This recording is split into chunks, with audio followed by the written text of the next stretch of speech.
What's happening, my fellow geeks and geekettes? Welcome to a brand new episode of Chris's Custom Collectibles, and today we're customizing Captain Phasma. That's right, I got a lot of requests from you guys to customize this thing. You know what? Let's do it. First and foremost, the main thing we're going to be customizing is the cape. We're going to get rid of this shitty plastic cape and replace it with something that's fabric or leather. Now, as you can see by the screen used cape, it seems like it's a PVC, a vinyl, a leather. I don't know what it is. I've got to find something similar at the fabric shop. I swear I'm the only dude that goes to the fabric shop where I live. Now, before anything else, you notice I'm wearing a shirt that says Flick Pick. John Flickster, aka the Flick Pick, is on YouTube, and he is actually one of the main reasons why I started my own YouTube channel. Years ago, I remember watching John's videos, and he's all like, "Hey there guys, how are you? Batman v Superman, Dawn of Justice, epic elbow drop, I love Sour Patch Kids." And I just thought to myself, that guy looks like he's having the best time filming those videos. There's no bullshit about him, he's genuine, he's funny, he's relatable, he's a geek like all of us. So that was one of the main inspirations why I wanted to start my own YouTube channel. And I saw he had these t-shirts for sale. I'm like, I gotta get on that shit straight away. So yeah, it's a baseball t-shirt, it's got his logo on it, and you know, it's damn cool. So anyway, back to Phasma. Like I said, the main thing we're gonna be customizing is the cape.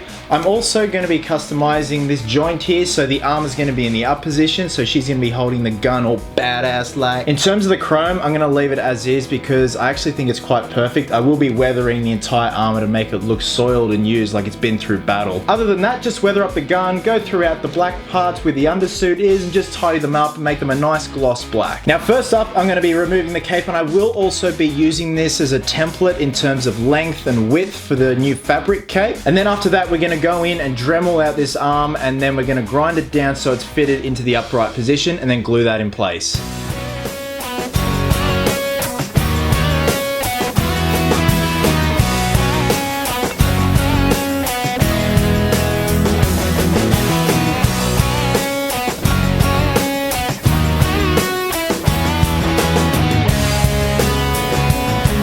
Okay, so all appropriate parts have been Dremeled off. I've gone ahead and sanded around the edges, and I've gone ahead and grooved in where I want the elbow joint to bend.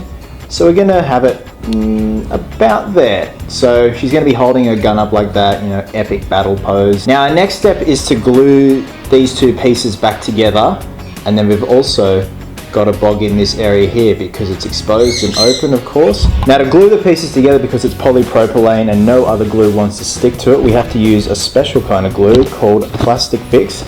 It comes with a primer pen, so you run the pen over the area of the plastic that you want to bond to another piece of polypropylene, and here's the glue itself, and then it bonds instantly once that primer is hardened. And then after that, we're going to go in on the back of the elbow just with a filler. This is just Selly's Plastabond, and it's just a heavy duty bog that's pretty much built for anything. You can do metal, wood, plastic, you name it. And we're just going to fill in that area and then sand it down until it blends in with the rest of the elbow.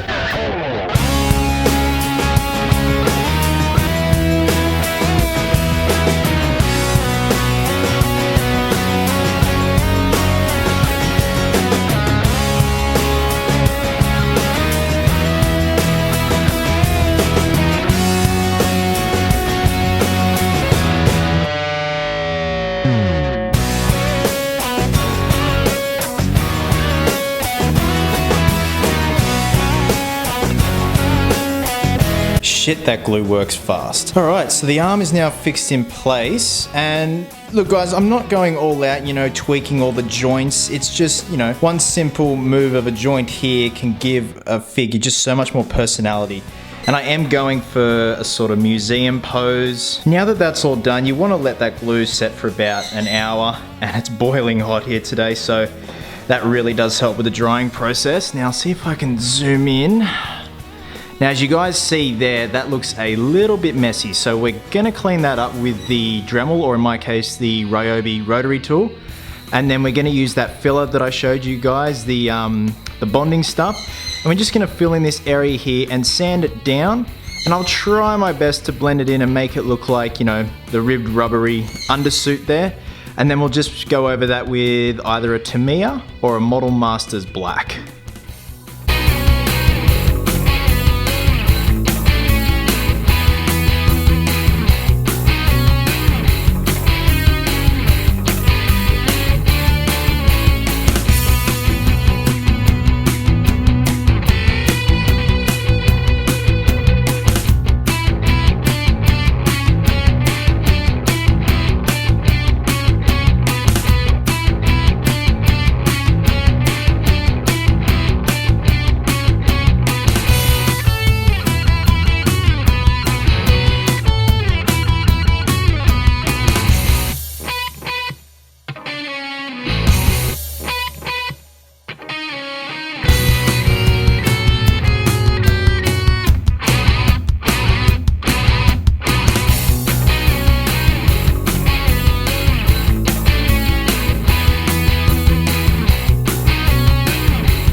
Okay, now that Phasma's looking a lot more detailed and has a lot more personality going on, it's time to move on to the final step of this custom build, the cape. Now the material that I've chosen for the cape itself is a 4-way stretch lycra that has almost a rubber type substance that is overlaid on one side. So you can tell it's quite stretchy.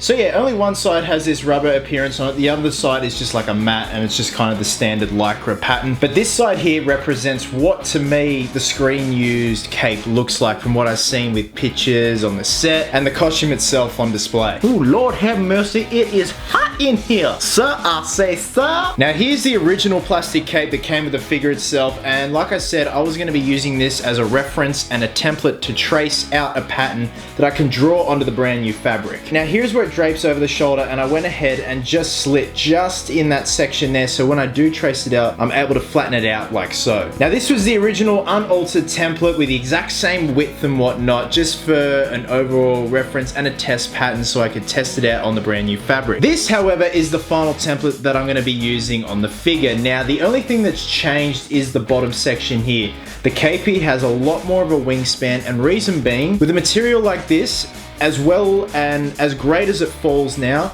if you were to leave it at the width that it originally was, it's not going to drape properly, and it's just going to look cheesy and just shit. So by having a wider wingspan on the cape, that is then going to make the material going to bunch and fall and drape at the back and look a lot more natural. Now because you're dealing with a black template just fell. Now because you're dealing with a black material, what you're going to use to trace around it is just a white pen. I've just got an art line paint marker, and it works perfectly because it's not too full on. It just subtly highlights where you've traced around your template. Now as you can see here, I've got the slit. Now this is where the cape itself is going to be draping over the shoulder. Once you've cut out this pattern on the brand new fabric, what you want to do is glue these two pieces together, and that's then going to form perfectly over the shoulder. And guys, all I'm using to do that is just Loctite, and it takes about 10-20 seconds and it bonds instantly. James Bond. Now as you can see on Phasma's cape, there is a red line going down here. Now the way we're going to recreate that is just get some red fabric paint. We're going to mask off the side of the brand new fabric cape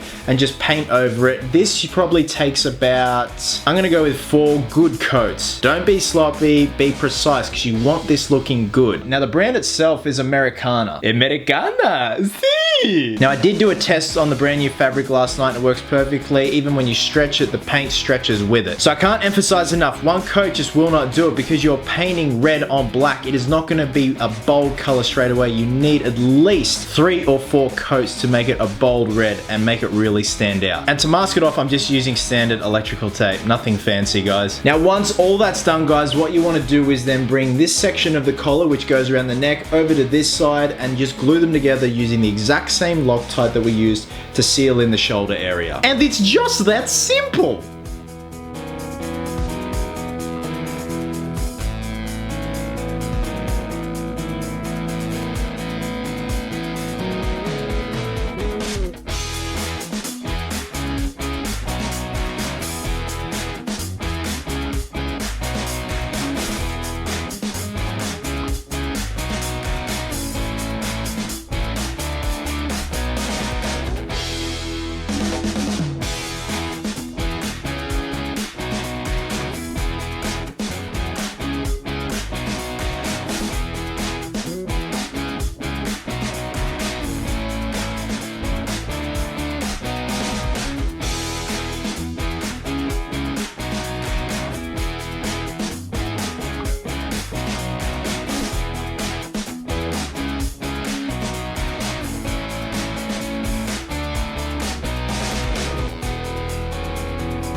So thanks very much for watching, guys. Even though this video took me about a good week to make because of work, I do work full time, you could whip this up in about a day. Now, if there's anything that you guys want to ask, if there was anything that I skipped over that you want to know more about, please drop a comment below and I'll try and get back to you as soon as possible. As always, thank you very much for your continuing support and watching, and until next time, geeks, please always remember, cosplayers do it best.